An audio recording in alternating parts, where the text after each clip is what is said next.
We're here at Film Obsessive with Nic Novicki as an actor, writer, director, producer, stand-up comedian, and does the list continue?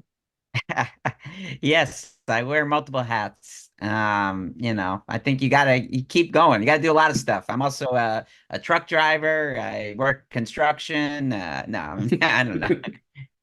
You do it all. Um, but we're mainly here to talk about the Easterseals Disability Film Challenge, something that you created a while back. How long has that been going on? I think 11 years. Is that right? Yes. So we just launched the 11th anniversary of the Easterseals Disability Film Challenge. It's an annual film competition where over the course of 5 days, you make a film that has somebody with a disability in front of or behind the camera. Okay. Um, so just to like familiarize our audience or viewers with yourself, if we could start there, if you don't mind.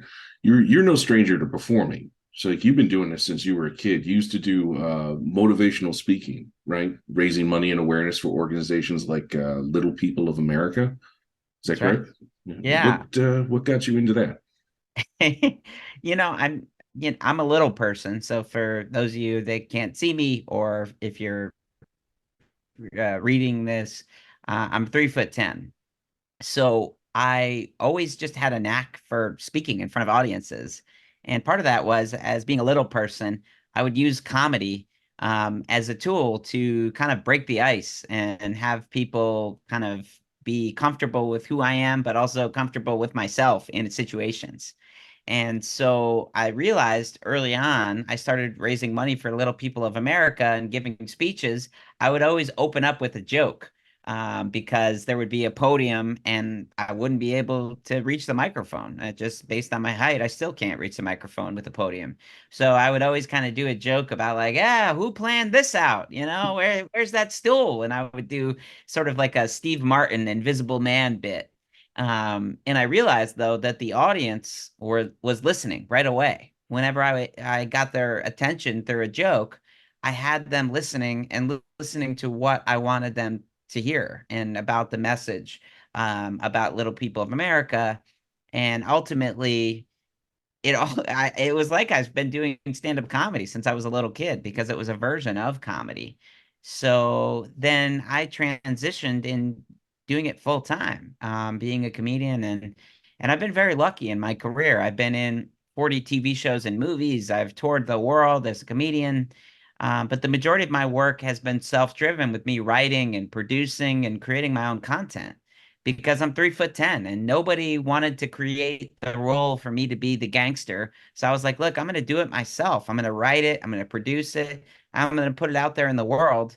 And ultimately that led to all these jobs that led to me being able to work with Martin Scorsese on Boardwalk Empire and The Sopranos and The Good Doctor and with the Farley brothers on Loudermilk and most recently in Spider-Man Across the Spider-Verse with Phil Lord and Chris Miller.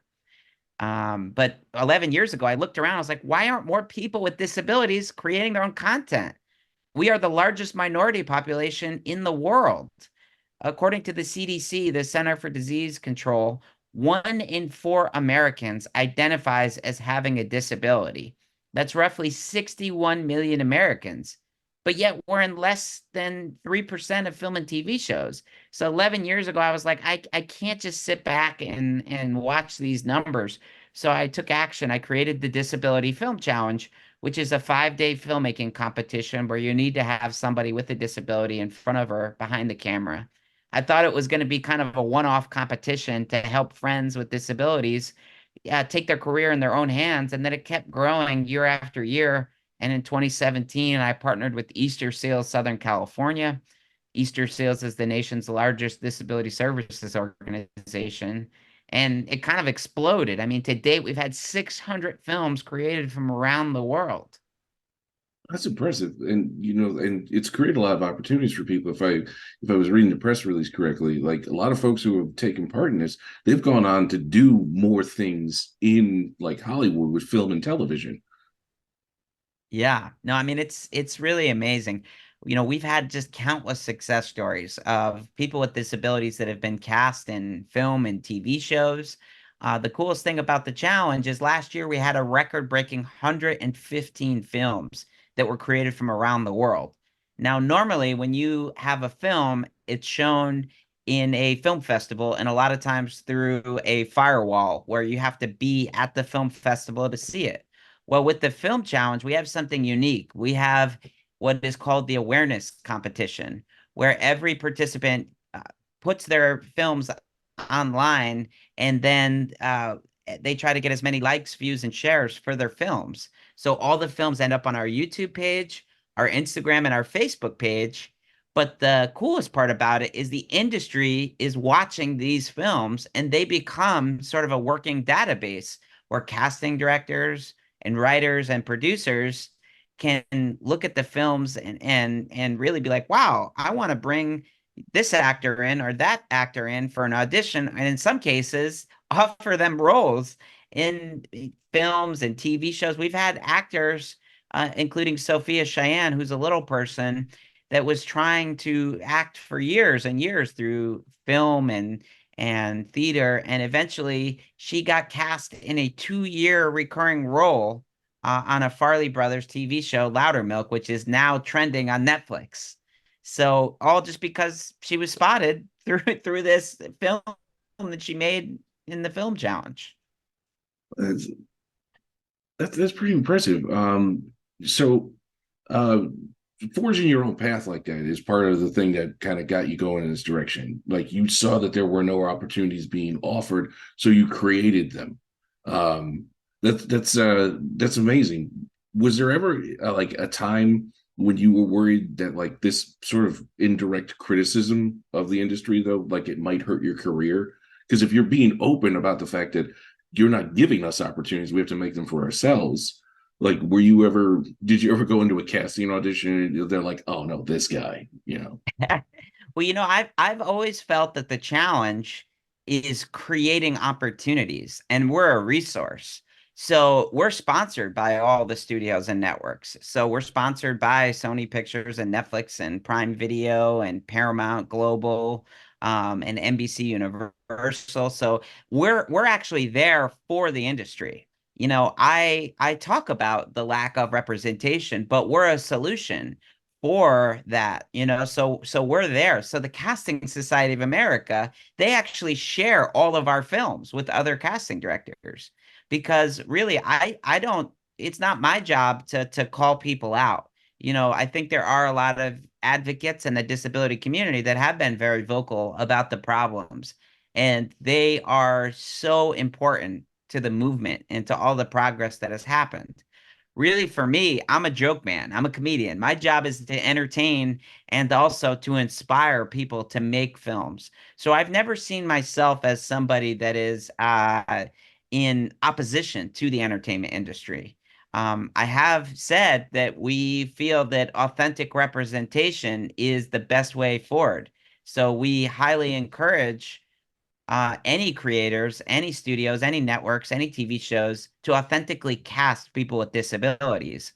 But really, I feel like we are a resource there for them in that pursuit, because we not only encourage people with disabilities to get more involved, but they have to actually make films. They have to act, they have to write, they have to direct, they have to produce. So really, we're kind of a working database that is open for anybody to utilize the talent in our community. And that's something that I'm very passionate about, is there is so much talent of people with disabilities, both in front of and behind the camera, and they're able to showcase that talent through the challenge. I hear what you're saying. It sounds like it's an opportunity for the industry to do better, and like you said, it's a resource for them to more easily accomplish that goal. And I also completely agree with the fact that folks from the disabled community, they have perspectives on stories that are being overlooked because they have a unique take on life. Your own short films, um, I want to get these right. Matthew's Song and A Little Broke. They have these fantastic little moments of um, what's the word I'm looking for? This sense of connection with humanity and the importance of connecting with other people is really great in those two. And it's Oh, just something you don't see in too many films, big budget films. that really means a lot, honestly. That kind of, because I'm very proud of the work that I've done too, my own kind of films that I've directed and written and produced, but also um, having to be an actor and work on projects on big productions too. Something that I think is very valuable is just as you said, people with disabilities, we bring a different perspective. So having us a part of the process in an authentic way is so important because it's able to bring a different view and a different lens and different emotions to audiences, which frankly, as we know how many platforms and how many there's so much content out there. So now how do you get through all this new film and TV is by having something new. And frankly, as a population, people with disabilities are still the most underrepresented minority population. When you think about it, and something else further to that point is we also intersect amongst all other underrepresented populations because you can have somebody with a disability who's also part of the LGBTQ plus community or all these other underrepresented communities. And to another success story point, I'm very honored that I'm a role in Spider-Man Across the Spider-Verse. I play Lego Spider-Man um, in that film. And those writer producers that are Oscar winners, Phil Lord and Chris Miller, they actually came to us because they wanted to authentically cast a person with a disability for the role of Sun Spider. And so they went to Danielle Perez, who they spotted through the film challenge, who's a wheelchair user. She's a woman of color, a woman who identifies as being part of the LGBTQ plus community. She's Latinx. Um, and she is also, most importantly, an awesome actor and comedian. And she was discovered through the challenge. And so Phil Lord and Chris Miller, they really were able to use the challenge, use the opportunity for people to be discovered, and it led to roles for Danielle Perez and also myself, which was really exciting to be a part of such a huge studio movie. But even cooler is last year we had 115 films that were created by people with disabilities of all different disabilities from around the world, and they were able to tell their stories and tell their stories authentically. Um, that's amazing. When I was doing some of the research to prepare for this, I was like, this person has been so dynamic with the things that they've done. Really, like everything from your stand-up and your acting career to your filmmaking and your philanthropic endeavors. I was laying on the couch and I was like, get on the exercise bike. You are so lazy. You are doing nothing with your existence. But like No, you're as you helping spotlight what we do, and I can't thank you enough. I mean, that's the important part of this. There's been so many people that are allies that have been helping us. well, in that regard, you not too long ago received an award, the Harold Russell Award. And has that helped that kind of recognition? Does that help you bring in more people to help this grow? And because you could show that people are aware and we're doing something legitimate and you're accomplishing your goals. So does that help you pitch to other organizations to maybe collaborate and expand? Absolutely. So getting the Harold Russell Award, which is a SAG-AFTRA award that I received at the Media Access Award, was a highlight in my career because it showed that the work was being seen and recognized by the industry, and especially by SAG-AFTRA, a union that I've been a part of since I was a teenager. So it's kind of wild. I've been a SAG-AFTRA member, now dating myself since what time? 2003, I think. But yeah, I mean, I think anytime that I've been able to showcase the challenge and the disability community and myself, and my own career in front of opportunities where I could be in front of other executives, in front of other organizations. I've really seen that as a blessing and an opportunity to spotlight the work that not only I'm doing, but so many other talented people with disabilities. Because I want to be clear that there are so many advocates with disabilities that have been doing the work, and in some cases, doing it longer than I have. So, although I feel very proud of what we've been able to accomplish with the film challenge, I want to make it clear that this is a group effort, and there's so many activists with disabilities that really have been doing the work and doing the work for years. I always tell people to watch the film Crip Camp, which is on Netflix, and it was co-directed by Jim LeBrecq, who is a wheelchair user, and he's a film challenge participant. But it spotlights Judy Heumann, who is a longtime disability rights activist who passed away a couple of years ago, or actually last year, and sadly was supposed to judge last year's competition. But she dedicated her life to improving the lives of people with disabilities, to making it so we get handicap stickers in the long run, so that we can park and be able to access places. And she was just a total rock star and a badass that I've looked up to my whole life. Also, Billy Barty, who founded Little People of America. That's my dream project to play him at some time. I've written a script about him. But you know, there's so many heroes and people that have put the work in to allow me to be in the rooms I'm in and literally be able to hit the elevator buttons and sometimes. Um, so the challenge this year, the focus is buddy comedy, correct? That's What right. what inspired that decision, and like maybe if you can walk us through like what have been some of the past ones that have come up in this challenge? Sure. So the challenge is if you go to disabilityfilmchallenge.com, you can register between now and April 1st.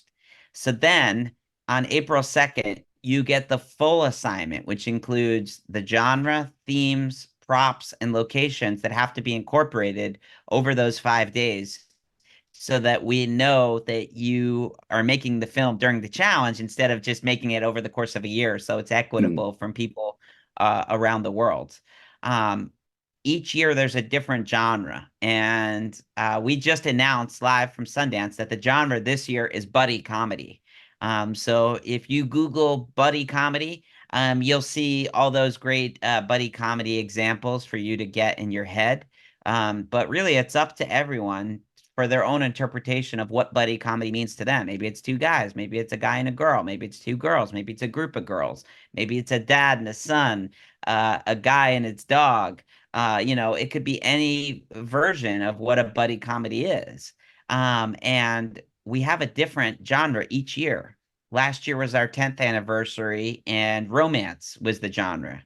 The year before that, it was mockumentary because we were still in the pandemic, and so we wanted it to make it so that people could, have films and do those films like in a safe way. And so we've kind of changed year after year, different superhero. We've had documentary during the pandemic in 2020 because again, that was a time when it wasn't the easiest time to be filming with people. But we were able to come up with our genre this year through the help of our alumni because really I consider all alumni we're like a family, in a lot of senses. I always tell people, look, if you're upset that you're not selected as a finalist or a winner, don't get mad at me. I'm not a judge. All right. We have a team of unbelievable judges with and without disabilities, executives, directors, producers, writers, and they select who those finalists and the winners are. But we sent all of our alumni a survey of workshops they'd be most excited about this year. And we're going to be doing the most workshops we ever have done in cinematography, directing, writing, producing, editing, post-production. But also we asked people what genre they'd be most excited about. And so buddy comedy hit that ding, ding, ding. So we kind of, left it up to them because I want this to be projects that not only are they good for the challenge and for what we're doing, I want this to be good for what our participants want to be doing creatively and the best way that they're able to showcase themselves. And it sounds like, in addition to the opportunities and the financial reward at the end of it, you also offer like a lot of mentorship and workshops to help people expand their skill sets and maybe get better at things. Maybe you didn't win this time, but you showed promise and you are interested. So does that also become a part of what's going on? Sure. So it just keeps expanding more and more. Honestly, it's a year-round initiative where we're doing workshops, screenings. We're inviting our participants to networking opportunities at festivals. All of these workshops and education opportunities, we make everything free too, because we know that our community really deserves this knowledge. And so we try to make it so that everything is free, as well as accessible. We provide ASL interpreters to these events. And so if individuals that are participants are interested in learning more, you can go to disabilityfilmchallenge.com and learn about our workshops. Um, Sometimes your audience may be like, hey, I'd be happy to offer opportunities for people to come to this screening or this workshop. And we're happy to engage and amplify that opportunity with our participants. So we really do look at this as an opportunity where once you're part of the family, you're part of the family, you're alumni, and you're able to come and do all these different initiatives. And you also brought up something else that I think is very interesting. Some people don't win or they're not finalists and they still get these opportunities.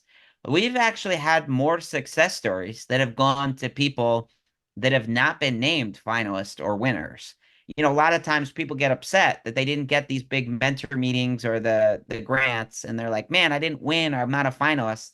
And then flash forward to that actor ends up like Sophia Cheyenne on a multi-year arc filming in another country. And she wasn't named as a best actor nominee or the film as a nominee. But now, multiple Oscar winner Peter Farley is heavily engaged with that project. So you never know what's going to happen. But I always say, put yourself out there. And the coolest thing is everybody owns their own film. So this allows us to put the films on our social media channels, screen at the film festivals that we have screenings with. But aside from that, granting us that permission, you own your own films. And because of the nature of the challenge, the Screen Actors Guild allows us to use professional talent without paying any upfront fees. So if people within your network wanted to sign up and say, hey, I'd love to do this, this is the perfect opportunity to make a film without paying anything because it has to be all volunteer. I mean, you can pay for food or some of those other like kit rentals or things related to that, but it is all volunteer, cast, crew, the editing, all this must be done as a favored nations for free. But because of that, you're able to use professional talent without paying any of those upfront fees.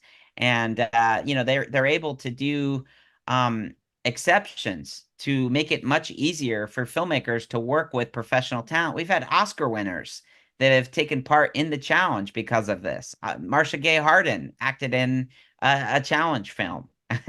Oh, very nice. So it's an amazing opportunity to use talent. Um, I don't know what else to go over. You've been fantastic because you've been able to answer questions before I've even asked them. So in certain instances, by you be giving me a fantastic amount of information.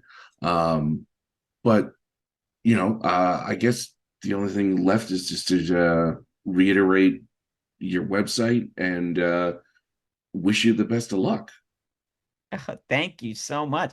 Yeah, so for anybody that wants to learn more about the 11th anniversary of the Easterseals Disability Film Challenge, as well as learn how to register, all the prizes and the incentives, you go to disabilityfilmchallenge.com. And I hope you register. And if you're not able to register and participate, you can share the films and share all the great work that has been done by people with disabilities in front of and behind the camera. It links to our social media channels if you go to disabilityfilmchallenge.com. Okay, excellent. Well, once again, thank you very much for taking the time to talk to us. Really appreciate it. Oh, I appreciate you. Thank you so much. And this is I'm a big fan of what you guys do, and and this was an amazing opportunity to talk about the challenge. So thank you.